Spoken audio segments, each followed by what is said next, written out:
வந்து நீங்கள் ரொம்ப ஜாலியாக இருக்கீங்க ப்ரோ, உங்களுக்கு என்ன நீங்கள் சவுதி அரேபியாவில் போய்ட்டு வீடியோஸ் எடுத்து போட்டுட்ருக்கீங்க, ஃபுட் டெலிவரி பண்ணுறீங்க அப்படிங்கிறீங்க.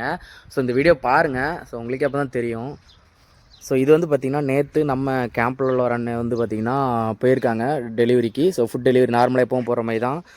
அப்போ வந்து பார்த்திங்கன்னா பின்னாலேருந்து ஒரு வண்டி வந்து வேகமாக வந்து இடிச்சிட்டு, ஸோ இவர் வந்து பார்த்திங்கன்னா டேரெக்டாக ஒரு வண்டியில் போய் இடிச்சிட்டாரு. இடிச்சதில் பார்த்திங்கன்னா இவரோட வண்டி ஃபுல்லாகவே டேமேஜ். ஸோ இது பார்த்திங்கன்னா ஃபுல்லாகவே சப்பி இருந்து சரிங்களா. இது இரும்பு, நம்ம ஊரில் பிளாஸ்டிக்கில் இருக்கும். இது வந்து பார்த்திங்கன்னா உள்ளே ஃபுல்லாக சப்பி இருந்து இங்கே இருங்க எல்லாமே உடஞ்சிருச்சு. ஸோ இந்த உடஞ்சதுக்கெலாம் பார்த்தீங்கன்னா கம்பெனிக்கு நம்ம தான் காசு கொடுக்கணும். ஸோ எல்லாமே ரிஸ்க் தாங்க. ஏன்னா இங்கே வந்து நம்ம ஊரே மாதிரி ரொம்ப ஸ்லோவான வண்டி ஓட்ட மாட்டாங்க, ரொம்ப ஸ்பீடாக தான் ஓட்டுவாங்க. அதிகபட்சம் 90 100 தான் இருக்கும், ரொம்ப ஸ்பீடாக இருக்கும். பைக்கே நம்ம 100 தான் போகணும் வைங்களேன். அப்போ கார்லாம் எவ்வளோ ஸ்பீடாக வருவாங்க பாருங்கள்.